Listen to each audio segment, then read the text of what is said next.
She is said to be the most powerful woman in fashion, and she does nothing to dispel that belief. Her name is Anna Wintour, a name that strikes terror in some, loathing in others, and transforms yet others into obsequious toadies. It should also be said she commands a loyal band of friends and admirers. Nevertheless, she was the inspiration for the novel and movie, The Devil Wears Prada. For 21 years, this divorced mother of two has been editor of Vogue, the last word in sophisticated fashion and fantasy. The aura of mystery that surrounds the 59-year-old Wintour is palpable. She is a paparazzi and gossip column magnet. Every twitch, every frown, every suppressed smile is recorded.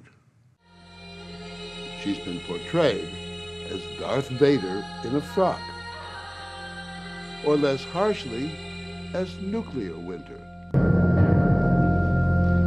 Or is she really just peaches and cream with a touch of arsenic? The blurb on your unauthorized biography reads, she's ambitious, driven, needy, a perfectionist, an inside look at the competitive bitch-eat-bitch world of fashion. An accurate...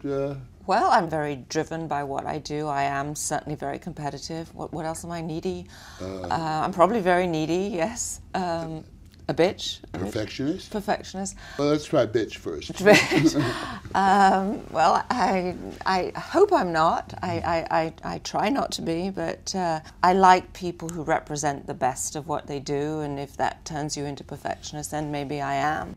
High above Times Square, Anna Wintour oversees a small army of girls, coiffed, skinny, beautiful, and running scared. The worker bees whose job it is to inspire women to dream. The pages of Vogue conjure up a never-never land of beauty, of the sweet life. The unattainable comes to life in the up to 800 pages per issue. Under Anna Wintour's direction, Vogue has been hugely successful.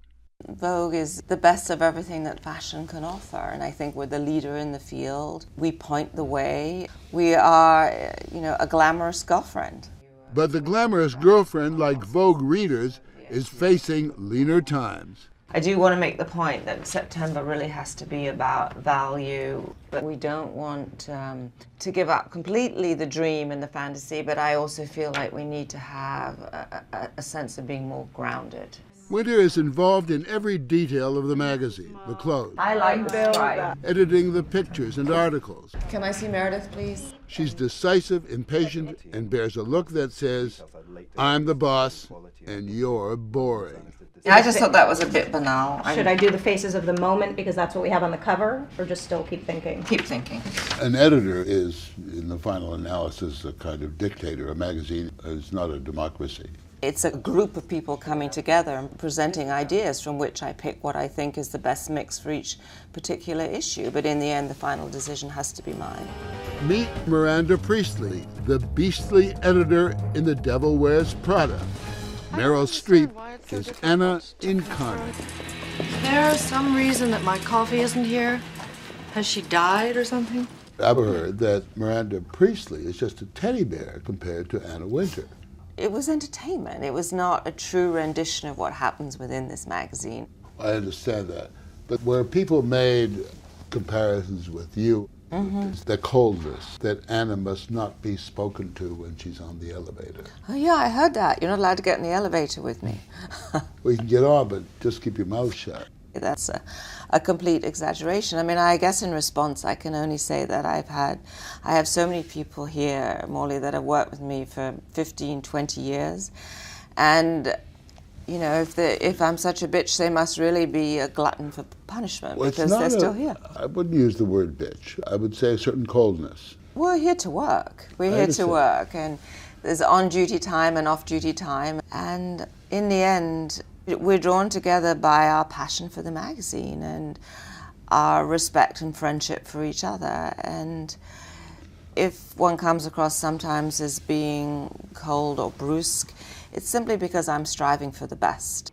It's not like a tea party here. We work very hard. Andre Leon Talley, Vogue's editor-at-large. He's worked with Anna for decades. What kind of boss is she? Let's say that Anna can be intimidating. I think that's her armor, to intimidate, to give the people a sense that she is in charge. I have been asking to see those books, like this week, okay, is your deadline. She is not a person that's going to show you her emotions ever. She's like a doctor. When she's looking at your work, it's like a medical analysis. Some of us can't cope with that. We need to be loved. Fat chance of that, says Vogue creative director Grace Coddington, another veteran colleague. I think she enjoys not being completely approachable. You know, just her office is very intimidating, right? You have to walk about a mile into the office before you get to her desk. And I'm sure it's, you know, intentional. Have you ever seen her looking less than perfect? No. Never? No. Has always. That must take terrific discipline. I think she's a very disciplined woman. Also a very pampered one. Condé Nast, her publisher, picks up the bill for her hair and makeup every day of the week. And her rumored $200,000 a year clothing allowance. You've made yourself the personification of Vogue. I mean, look at you, not a hair out of place. Do you feel that that's your mission in life, to appear perfect? It's very important to me that I look good when I go out publicly. I like looking at my clothes rack in the morning and deciding what to pick out. I enjoy fashion, Morley. I mean, I wouldn't be in this job if I didn't.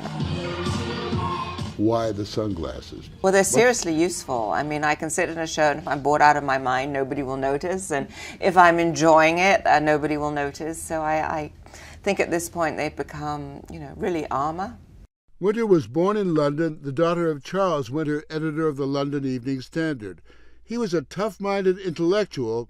Anna dropped out of high school at 16. I wasn't academically successful, and maybe I've spent a lot of my career trying to make up for that. Your father, who I knew only slightly in England, had a tough reputation. Yes, Chilly Charlie. Not unlike yours. And his reporters were scared of him. Yes, but look what he created. I mean, he created a great newspaper. And I certainly did learn this from him.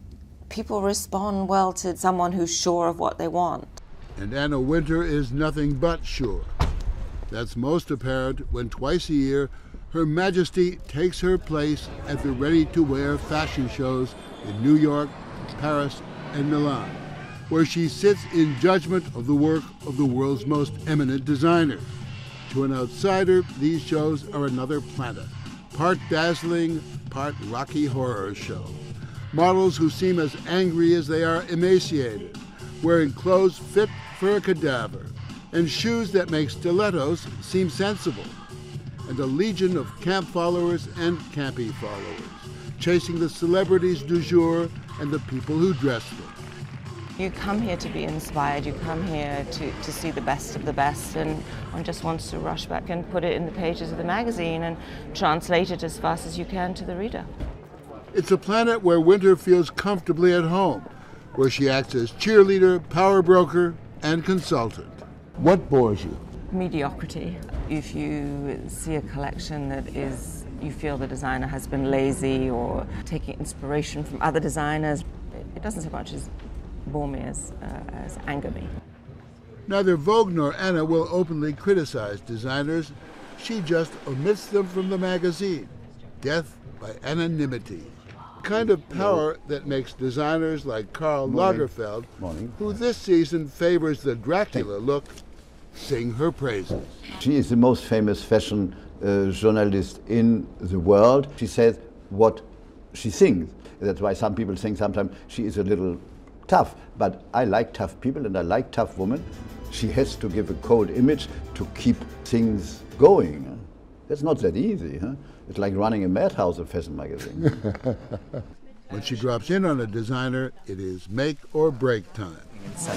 And it goes with belt. Nicolas Guesquier of Balenciaga is anxious to please. Like? Yeah, I'm trying. Do you keep her in mind when you're working on a new collection? There is always a moment when you question if Anna will like it or not, for sure. I think any designer who says the contrary would lie. John Galliano, who designs for Dior, who some might think needs a better tailor, calls Wintour his fairy godmother. Oh my goodness, in all my success, I mean, without her support, I certainly wouldn't be at the House of Dior today. She's an eye.